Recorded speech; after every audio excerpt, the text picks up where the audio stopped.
संतोष देशमुख हत्या प्रकरणी नेमण्यात आलेले विशेष सरकारी वकील उज्ज्वल निकम आज सुनावणीला उपस्थित राहणार नाहीत। प्रकृतीच्या कारणामुळे उपस्थित राहणार नसल्याची माहिती त्यांच्याऐवजी बाळासाहेब कोल्हे बाजू मांडतील। सतीश भोसले उर्फ खोक्याचा अटकपूर्व जामिनासाठी अर्ज आज बीड न्यायालयामध्ये जामीन अर्जावरती सुनावणी। सतीश भोसले उर्फ खोक्याचा पाय आणखी खोला तर भोसले विरोधामध्ये एनडीपीएस कायद्याअंतर्गत कलम 20 नुसार गुन्हा दाखल। भोसलेच्या घरातून 8 मार्चला वन विभाग आणि पोलिसांकडून गांजा जप्त। शिरूर कासार पोलीस ठाण्यात भोसले विरोधात तिसरा गुन्हा। प्रशांत कोरटकरांना दिलासा नाहीच, आज कोर्टात कोरटकरांच्या अटकपूर्व जामीन अर्जावर सुनावणी। स्वारगेट बलात्कार प्रकरणातील आरोपी दत्ता गाडेला आज न्यायालयामध्ये हजर केलं जाणार। गाडेला पोलीस प्रत्यक्ष हजर करणार की सुरक्षेच्या कारणास्तव ऑनलाईन हजर करणार हे अजून अस्पष्ट। स्वारगेट अत्याचार प्रकरणी 4 एसटी कर्मचारी निलंबित तर 22 सुरक्षारक्षकांची बदली। यापुढे हलगर्जीपणा केल्यास शिक्षेला सामोरं जावं लागेल, मंत्री प्रताप सरनाईकांचा इशारा। योजनांना हिंदू देवतांचं नाव देणं चुकीचं, मल्हार सर्टिफिकेशनचं नाव बदलावं। श्री क्षेत्र जेजुरी संस्थांच्या विश्वस्तांचं नितेश राणेंना पत्र। हिंदू तरुणानं सुरू केलेल्या संकल्पनेला पाठिंबा असल्याचं नितेश राणेंचं वक्तव्य। हिंदू धर्मात हलाल खा असं लिहिलेलं नाही, नितेश राणेंची प्रतिक्रिया। मल्हार सर्टिफिकेशनवरनं मार्तंड संस्थांच्या विश्वस्तांमध्ये मतभेद। योजनेचं नाव बदलण्याची जेजुरी देवस्थानचे विश्वस्त डॉक्टर राजेंद्र खेडेकरांची मागणी तर मार्तंड देवस्थानचे विश्वस्त मंगेश घोणेंकडनं मल्हार सर्टिफिकेशनचं स्वागत। नितेश राणेंच्या मल्हार झटका मटण संकल्पनेला धनगर परिषदेचा पाठिंबा। अखिल भारतीय धनगर समाज परिषदेचे प्रदेश अध्यक्ष दत्ताभाऊ खेमनर यांनी जाहीर केला पाठिंबा। खाटीक धनगर आणि धनगर समाजाला निर्णयाचा होणार फायदा, खेमनर यांची प्रतिक्रिया। भारताला हिंदू राष्ट्र बनवायचं आहे, पण त्याआधी कट्टर हिंदू परिवार करणं गरजेचं। बागेश्वर धामच्या धीरेंद्र शास्त्रींचं नांदेडमध्ये विधान। अर्थसंकल्पावर आज उर्वरित चर्चा होणार। विरोधकांनी केलेल्या आरोपांना आज सरकारकडून अर्थमंत्री उत्तर देणार। सोबतच योजनांची काय सद्यस्थिती आहे यावरती सुद्धा अजित पवार वस्तुस्थिती मांडणार।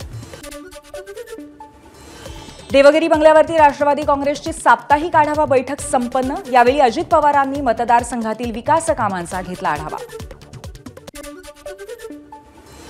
महाराष्ट्राचे पहिले मुख्यमंत्री यशवंतराव चव्हाण यांची आज 112वी जयंती। जयंतीनिमित्त कराडच्या प्रीती संगमावरील समाधीला उपमुख्यमंत्री अजित पवारांकडून अभिवादन। शक्तीपीठ महामार्गावरचा मोर्चा, महामार्गाच्या विरोधातला मोर्चा आज विधान भवनावरती धडकणार। 12 जिल्ह्यातील शेतकऱ्यांचा एल्गार। आंदोलनाला सतेज पाटील, जयंत पाटील यांच्यासह अनेक नेते पाठिंबा देणार। मुंबईच्या लीलावती हॉस्पिटलमध्ये 1250 कोटींचा गैरव्यवहार। 17 जणांविरोधात तक्रार दाखल। आरोपींपैकी बहुतांश जण दुबई आणि बेल्जियममध्ये स्थायिक असलेले अनिवासी भारतीय असल्याचं समोर। 700 स्क्वेअर फुटांपर्यंतच्या घरांना करमाफी द्या। आमदार अजय चौधरी करमाफीच्या मुद्द्यावरती मांडणार लक्षवेधी। मुंबईतल्या पुनर्वसनाच्या रखडलेल्या मुद्द्यावरती विधानसभेत चर्चा होणार। मुंबईतला आणखीन एक प्रकल्प अदानी समूहाला। गोरेगाव पश्चिम इथला मोतीलाल नगर म्हाडा वसाहतीच्या पुनर्विकासाची आर्थिक निविदा खुली करण्यात आली। या निविदेत अदानी समूहाने बाजी मारली। मुंबईसह राज्यभरात आलेल्या उष्णतेच्या लाटेमुळे कूलिंग उपकरणांचा वापर वाढला, त्यामुळे विजेच्या मागणीतही लक्षणीय वाढ।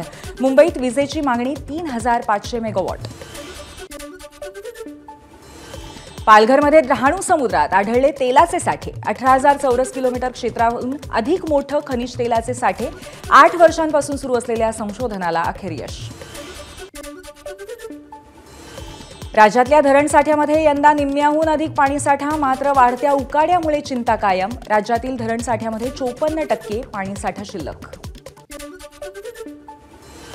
मुंबईची हवेची गुणवत्ता पुन्हा एकदा ढासळली। भायखळा, मालाड, बोरिवली, वांद्रे आणि चेंबूर परिसरामध्ये प्रदूषित हवा। अचानक वाढलेला उकाडा आणि प्रदूषणामुळे आजारांचं प्रमाणही वाढलं। भंडाऱ्याच्या तुमसरमध्ये मोठ्या प्रमाणावरती वाळूची वाहतूक, परिणामी हवेची गुणवत्ता ढासळली। नागरिकांना श्वसनासह अनेक विविध आजारांचा धोका। 11 ते 12 मार्च दरम्यान मध्य रेल्वेकडनं 8 होळी विशेष गाड्या. अतिरिक्त गर्दी लक्षात घेऊन मुंबई आणि गोरखपूर दरम्यान 8 होळी विशेष गाड्या धावणार. मुंबईच्या चारकोपमधल्या एअरटेलच्या गॅलरीमध्ये कर्मचारी तरुणीचा मराठीतून बोलायला नकार. मराठी येणं गरजेचं नाही, उद्दाम तरुणीची भाषा. मराठीतून बोलण्याचा आग्रह धरणाऱ्या तरुणाशी तरुणीची हुज्जत. ग्राहकांशी व्यवहार करण्यासाठी मराठी भाषेत प्रतिनिधी नियुक्त करा. ठाकरेंच्या शिवसेनेची मागणी. मराठीत बोलण्यास नकार देणाऱ्या कर्मचाऱ्यांवरती कारवाई करा, अन्यथा मुंबईत एअरटेलची गॅलरी दिसणार नाही. अखिल चित्रेंचा इशारा. अहिल्यानगरच्या अर्थसंकल्पामध्ये धर्मवीर गडाच्या विकासासाठी कोणताही निधी देण्यात आला नाही. गडाचा विकास व्हावा यासाठी निधी देण्यात यावा. आमदार विक्रमसिंह पाचपुत यांची प्रतिक्रिया. अहिल्यानगर महानगरपालिकेकडे पाणीपट्टीची 11 कोटींची थकबाकी. जलसंपदा विभागाचा पाणीपुरवठा बंद करण्याचा इशारा. त्यामुळे नगरकरांवरती जलसंकटाची टांगती तलवार. आरएसएस मुख्यालयाची रेकी करणाऱ्या दहशतवाद्यांची जामिनासाठी याचिका. नागपूर खंडपीठामध्ये रईस शेख या दहशतवाद्याची जामिनासाठी याचिका. 15 जुलै 2021ला शेखला झाली होती अटक. दहशतवादी शेखने काही फोटो पाकिस्तानला पाठवल्याचं उघड. मंत्री जयकुमार गोरेंकडनं सत्तेचा गैरवापर. पत्रकार तुषार खरात यांच्यावरती खोटा गुन्हा दाखल करत त्यांना बेकायदा अटक. सामना अग्रलेखातनं सरकारवरती हल्लाबोल. न्यू इंडिया कोऑपरेटिव्ह बँक लिमिटेडचे माजी महाव्यवस्थापक हितेश मेहता यांची पॉलिग्राफी चाचणी करण्यात आली. हितेश मेहता आणि त्याच्या सहकार्यावरती बँकेच्या प्रभादेवी आणि गोरेगाव शाखांमधनं 112 कोटी रुपयांचा अपहार केल्याचा आरोप. शेगाव आगारामध्ये महिला कंडक्टरचा आगार व्यवस्थापकानेच केला विनयभंग. 6 महिने उलटूनही आरोपीवरती कारवाई नाही. पीडित महिलेचं शेगाव बस स्थानकासमोर 8 दिवसांपासून उपोषण. एबीपी माझा, उघडा डोळे बघा नीट.